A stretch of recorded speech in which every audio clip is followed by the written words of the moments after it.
And we are back with the fifth and the final segment of the GSMC Sports Podcast presented by the GSMC Sports Network. And in this final segment, we're going to look at the NBA Power Rankings that were released on December 24th. So, literally right before Christmas, these Power Rankings were released. So, I won't take any of the Christmas games into account when looking at these Power Rankings because that would just be completely unfair. So this is going to be the first time that I'm looking at this list because, again, I honestly had no idea that they were even going to make a list before Christmas. They usually make these power rankings like on a Monday, and that's when I'm usually like covering these power rankings. So we're going to go ahead and look into this. So, all right, they added team record and they added the spread and the win percentage and point differential. That's always nice. Look at that point differential coming in from the Thunder. They're way above every other team that's on this list. Aside from Cleveland, who's been pretty dominant as well. They are way above every other team in the point differential. And even then, that's still like a 30 point, almost a 20 point gap, excuse me. That's a 20 point gap, almost 21 points between the point differential from OKC and Cleveland. And to think that the Thunder, they are not even healthy yet. Like, they still don't have Chet Holmgren. So imagine just how dangerous they're going to be when they're actually healthy. This is very, very scary. Now, another thing that's interesting is how bad the Lakers' point differential is compared to every other team aside from Golden State, and they're still one of the top teams in the NBA. Let's count. 1, 2, 3, 4, 5, 6, 7, 8, 9, 10, 11, 12. That's not bad. So let's obviously these are not the power rankings. These are just, the overall the win percentages of each team and the best ones in each one. So we're going to go ahead and pick which we'll look at which teams ended up getting in which spots. So yeah, Cleveland being at number 1, that's completely understandable, and I have no problems with that at all. They move up from 2. Makes total sense based off of the games that have been happening. They just keep winning. As you can see, they've won 8 of their last 9 games, and this includes beating the Celtics, the Nuggets, and the Bucks. So makes total sense that they are ranked at number 1. The Nuggets, not a very competent team to really be positive for the win, I guess. Like, not a very they're not a good enough team now where you should be like excited to win against, I guess you could say. Unless Jokic drops a triple-double, then in that case, then yeah, go for it. The Bucks as well, I'm still not very confident on the Bucks. But the Celtics, on the other hand, that is really the big difference maker in this entire all of these 3 teams and of all of the teams that they ended up beating in the last 9 games. So it makes total sense. The Thunder moving down, again, I guess that makes a little bit of sense. I probably would have rather put them up at number 1 instead of Cleveland. But again, having OKC or Cleveland in the top 2, like whichever order it is, I'm totally fine with that. It makes complete sense. And they probably dock a couple of points for losing in the in-season tournament. Or the NBA Cup, I should say. I think that's, you know what, yeah, I'm going to start saying NBA Cup because I feel like a lot of people know what that is now. So, the Thunder being at 2, I guess that makes a little bit of sense. Wait until they get Chet Holmgren back. I think they're going to go right back to number 1. The Celtics staying at 3 makes sense. They're still a very dangerous team. They did have a really bad loss to Christmas, on Christmas against the 76ers, but that doesn't really matter when we're looking at these rankings because, again, this was before the Christmas games, so not a problem with the Celtics being at 3. Grizzlies being at 4, I was a little bit against it, but now they really seem to be playing like a really, really good team. Again, you can see right here they've won 12 out of the last 14 games. It's not really easy for you guys to read it with the font, but regardless, that's still a very, very competent win percentage in the span of those 14 games. And Ja Morant being back has definitely helped this team a lot. Dallas, they moved down. Makes a little bit of sense. Now, I will say that they should be a little bit lower based off of the results coming in from last week. They're probably going to continue dropping. But again, Luka is most likely going to be MIA for a little bit due to his injury. So I'm not entirely sure how I feel about Dallas being ranked at number 5. But again, I'm not entirely sure which team you would put above them either. But that's just me. Again, you have to remember that this is a team that made it to the NBA Finals, so it makes total sense why they're ranked this high. And they got Klay Thompson. Now, the Houston Rockets staying at number 6, I think that's rather respectable because Houston, while I will say that they might not have the experience, they definitely don't act like they don't have experience. Their defense is very, very good, and I'm not just saying that because their defensive rating is so high. I'm saying that because, I mean, they have very competent defenders throughout all facets of the position. I mean, Sengun is rather competent, and Dylan Brooks is a defender in of himself, so not surprised why they're ranked so high defensively. The Knicks being at number 7, I guess that's a little bit respectable. I might just put them over the Rockets, but that's just because I feel like the Knicks have much more experience, and they're a much more experienced team, arguably a much better team now with Karl Anthony Towns. That was an awful trade from the Timberwolves, by the way. The Bucks at 8, I don't agree with this at all. They should not be in the top 10. I do not care that they won the NBA Cup championship. That thing, that in-season tournament, that NBA Cup, I'm not a big fan of using it to give any of these teams any sort of edge, in my personal opinion. Let me know in the comments if you guys think that's fair or if you guys think that's rather unfair. But again, the first piece of hardware that Damian Lillard won in his entire NBA career, aside from winning Rookie of the Year, was the NBA Cup championship. But again, I don't think this is going to translate into the playoffs for the Bucks, and I do not feel confident in them winning in these next few games at all. That's just me, and that's just my opinion on the Bucks. They do have Giannis and Dame, but aside from that, they don't have anything else that's special, at least in my opinion. Chris Middleton has been very inconsistent. Bobby Portis has been okay, but again, most of the time, Bobby Portis is like the only other player aside from Dame and Giannis who have been performing consistently. Aside from that, you have a bunch of wild cards on the team, and I don't really think that ranking them at number 8 is fair. Let's see. The Orlando Magic, they move up from 11 all the way up to 9. Now, the fact that they've been able to win these the last few games, despite not having a healthy roster, is nothing short of impressive in my opinion. Like their game is incredible, and it's really their defense that's because on offense, yes, they do have stars, but I think their biggest strong suit is on the defensive side of the ball, and they really surprise me. Now, when Paolo gets back and when Franz Wagner gets back, then their offense is going to start. It's going to take a huge leap in efficiency and a huge leap in production, which I think is what they need to probably get over the top. Will they be able to compete against the Celtics and the Cavs? Well, the Cavs, they could. I will say that they probably could. They did take them to 7 games last year, but the Celtics, I'm not entirely so sure.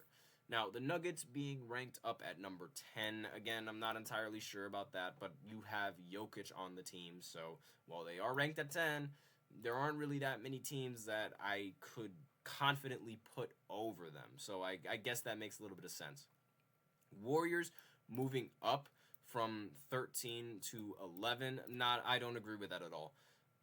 Now, I'm not even going to talk about the Christmas game because, I mean, Steph Curry played phenomenally in that game, but the rest of the Warriors did not.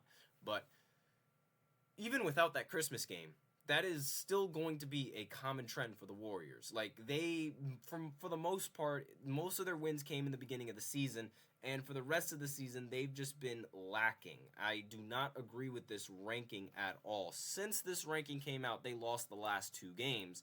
So, yeah. Not looking good for Golden State. Definitely not looking good for Golden State at all. They ended up losing against actually, I think they ended up getting their record wrong because it says 15-12 right now, but at the time I'm making this, their record is 15-14. So, yeah, very odd, but probably not updated. I'm not entirely sure, but again, moving them up to 11, aside from keeping them at 13, I don't really agree with that at all. And let's see, going on to the next team, Minnesota. Again, another team I don't really agree with being this high. I would put the Lakers over them. Not just because I have a bias for LeBron and because I am a LeBron fan, but because I just don't think this Timberwolves team is nearly as dangerous as last year's Timberwolves team. I mean, look at that record. That's not a record that deserves to be in the 12th seed. The Miami Heat, another team that has a record that does not deserve to be in the 13th spot in the power rankings at all.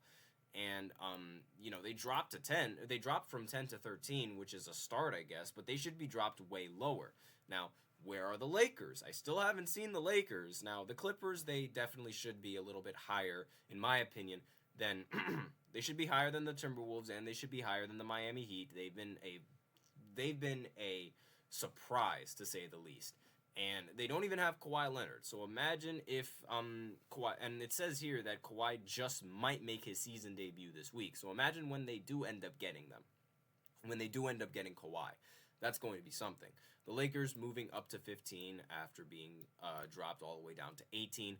Again, the Lakers, they should be, at the very least, above Golden State. The Lakers should be above Golden State. They should be above Minnesota, and they should be above the Miami Heat. They should not be below either of these teams. Clippers should be directly above the Lakers, in my opinion. So, if anything, and honestly, yeah, the Clippers, they should be above the Denver Nuggets as well, because the Clippers, they ended up beating the Denver Nuggets in a couple of matchups that I saw, and so Clippers should probably be here.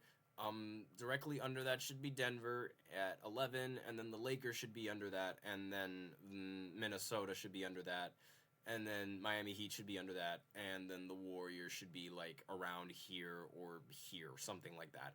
That seems more respectable for the Warriors being ranked at number 15 than being ranked all the way up here at number 11. That does not make any sense to me. Let's see. The Spurs, they're moving up. That makes sense. Victor Wembanyama is starting to play like the face of the league, so it only makes sense that they move up. Getting Chris Paul to join the Spurs was a godsend for the Spurs. That was just like, you could not have asked for a better point guard for Victor Wembanyama. And the Hawks, they moved down from 14 to 17. Makes sense. They've been losing a couple of games. Pacers, they move up a little bit, but again, not a very competent team, so it makes sense for them to be there. Phoenix dropping all the way down from 15 all the way to 19 makes a little bit of sense. They're not a very competent team without Kevin Durant, and I think that's a very, very big weakness that I know a lot of teams are most likely going to exploit in the postseason. But aside from that, being ranked at number 19, maybe a little bit higher than the Pacers, maybe at 18 or maybe at 17, I think would be a little bit more respectable for them, but being at number 19 isn't all that bad either. Kings, they've also been an incredible disappointment this year, and I knew this was going to happen. I had a feeling that this was going to happen. Something about their big three just did not mesh well at all. They have three players that can only score inside the arc. They do not have they do not have the shooters. DeMar is not a shooter. Sabonis is not a shooter. De'Aaron Fox is definitely not a shooter. They are not three-point shooters. And on top of that, they cannot play defense. Specifically, DeMar and Sabonis. Those two players cannot play defense. So when you have your two of your three best players that are incredibly incompetent on the defensive side of the ball, and all three of your best players incompetent at shooting the three, that is a recipe for a bad disaster. That is a recipe for disaster in this league now. So I completely expected this Kings team to not be as good as they thought they were going to be. Just a complete miss trying to get DeMar DeRozan. Again, there was a slither of hope that they could be a competent team. I'm not gonna act like there wasn't, but I was very, very against it, and I did not think that it was going to happen. The three players had to be ridiculously efficient inside of the arc, and that is not a very easy thing to do. And on top of that, they can't play defense. It's no surprise that they're ranked over here and they have this terrible record despite their star power. Star power in air quotes, I should say. The Bulls, they ended up moving up, not of much concern. The Pistons, they move up as well. Again, not much concern. It makes total sense.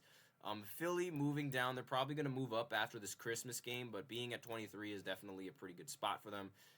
Nets moving down makes sense. Utah Jazz moving up. They've won a couple of surprising games. That makes sense. Raptors, they go down. Also makes sense. Blazers and Charlotte and New Orleans and Washington all make sense in their spot.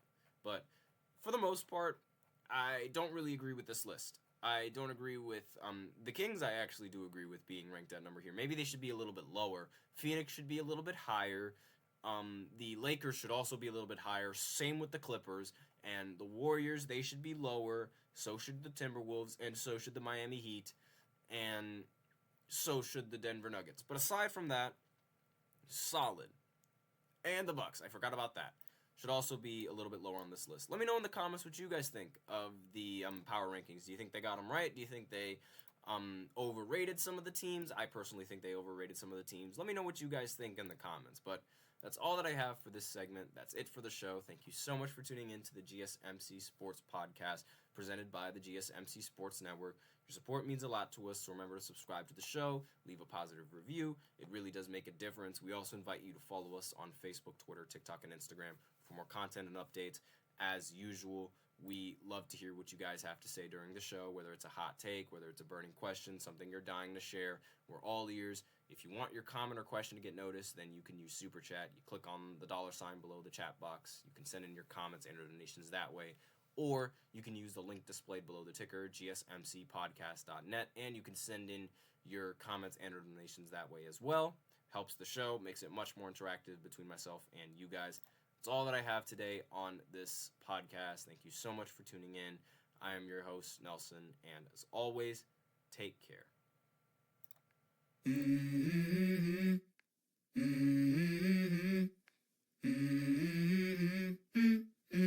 Let's go.